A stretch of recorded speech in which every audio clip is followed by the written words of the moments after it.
The Galactic Council chamber fell silent as Ambassador Amelia Chen stepped through the crystalline archway. Her boots echoed against the polished obsidian floor, each step measured and deliberate. Around her, representatives from 47 species watched with varying degrees of interest, curiosity, and in some cases, poorly concealed contempt. "The human wishes to speak," announced the overseer, a towering Vexari whose translucent skin pulsed with bioluminescent patterns. "This is irregular," Amelia smiled, the expression not reaching her eyes. "Irregular times call for irregular measures, overseer."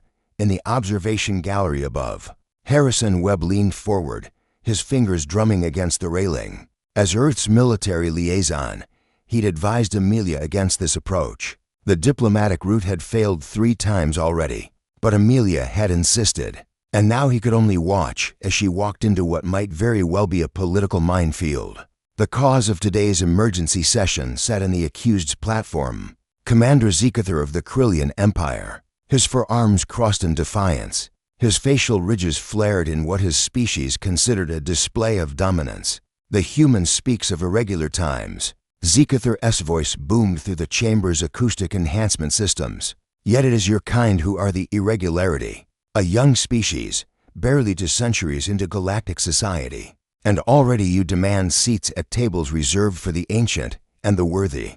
"We demand nothing that wasn't promised," Amelia replied calmly.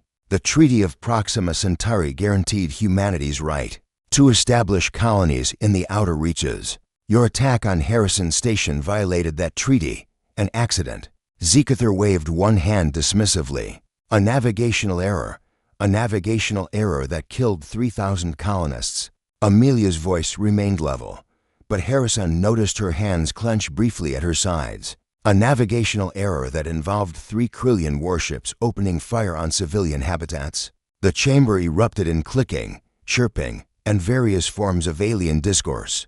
The overseer raised an appendage for silence. "Commander Zekather, how do you respond to these accusations?" The Krillian leaned forward, his eyes fixed on Amelia. "I respond by reminding this council of an ancient truth. Humans are weak. They are soft-skinned, fragile creatures who have no business expanding beyond their small, watery world. My actions were a lesson, one that apparently needs repeating." Harrison's jaw tightened.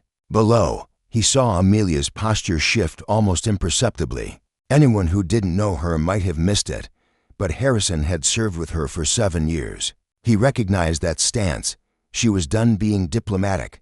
"A lesson," Amelia repeated softly. "You want to teach humanity a lesson about weakness?" She walked toward the accused's platform, her movements fluid despite the heavy gravity in the chamber. "Let me tell you about weakness, Commander." She tapped her wrist console, and holographic displays materialized around the chamber. Images of Earth's history flickered to life, trenches filled with mud and blood, cities reduced to rubble, mushroom clouds blooming over devastated landscapes. "We are weak," Amelia continued. "Our skin tears easily. Our bones break. We can survive in only a narrow band of temperatures. We need oxygen in specific concentrations. We are, by any measure, cosmically fragile." Zekather's facial ridges flattened in what might have been satisfaction, but Amelia's voice hardened. "We are also the species that looked at our own mortality and said not today. We are the species that split the atom while still fighting with sticks and stones. We are the species that went to our moon, using computers less powerful than the translator in your ear." "Commander," the images shifted. Now they showed something different. Field hospitals where human doctors worked without sleep, firefighters running into burning buildings, soldiers carrying wounded comrades across impossible distances. "You call us weak because we die easily?" Amelia laughed, the sound bitter and sharp. "Commander, we are the only species in this council that evolved as both predator and prey. We are the only species that invented the concept of a suicide mission and then volunteered for it. We are the species that, when faced with extinction, didn't surrender or run. We built weapons that could crack planets and said if we go, we're taking everything with us." Harrison watched as various council members shifted uncomfortably. The Vexari overseer's bioluminescence flickered rapidly, their equivalent of nervous laughter. Amelia wasn't finished. You attacked Harrison Station thinking you were teaching children a lesson. But you made a fundamental error, one that every species in this chamber knows, but apparently you forgot. The first rule of galactic civilization is never, ever provoke humans. You threaten me? Zekather stood, his full 3-meter height on display. You threaten the Krillian Empire? No, Amelia replied. I'm explaining consequences. You see, after your navigational error, something interesting happened. The 18 human colony worlds held a vote. It was unanimous. They invoked Article 7 of our Constitution. Harrison closed his eyes. Here it came, Article 7, Amelia continued, states that any attack on human civilians is an attack on all of humanity. Every single human. The vote wasn't whether to respond, it was how quickly we could mobilize. New images appeared. Vast shipyards orbiting Earth and Mars. Construction bays where massive vessels took shape. Defense platforms bristling with weapons that made the Council's collective military look primitive. In the 3 weeks since your attack, we've activated our reserve fleets. 40 million volunteers enlisted in the first day. Our industrial capacity has converted to war production. Our scientists have unlocked weapons systems we'd kept theoretical because we hoped never to use them. The Overseer leaned forward. Ambassador Chen, is Earth threatening war? No, Overseer. Amelia turned to face the Council. We're stating a fact. The Krillian Empire has 72 hours to surrender Commander's Zekather for trial, pay reparations to the victims' families, and withdraw from the outer reaches. If they refuse, she let the silence hang.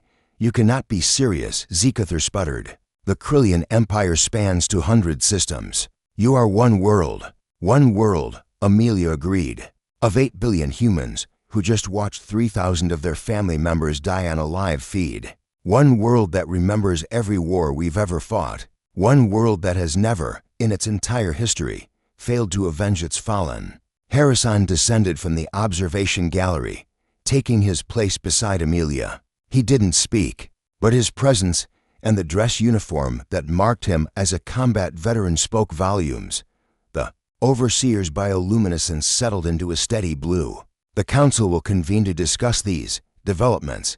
Commander Zekather, you will remain in custody pending our decision. As Krillian guards escorted the protesting commander away, various ambassadors approached Amelia with new respect and undisguised fear later. As they walked through the station's corridors toward their ship, Harrison finally spoke. Did you mean it? All of it. Amelia stopped, looking out through the viewport at the stars beyond. Every word. They needed to understand. Humanity doesn't start wars, Harrison. But we sure as hell finish them. And the weapons systems? She smiled grimly. Theoretical no more. Turns out our scientists were just waiting for permission. Harrison nodded slowly. The galaxy had just learned the hard way why the first rule existed. Some species evolved through cooperation. Some through adaptation. Humans evolved through stubbornness, spite, and an absolute refusal to accept the universe's limitations. And the galaxy would never forget it.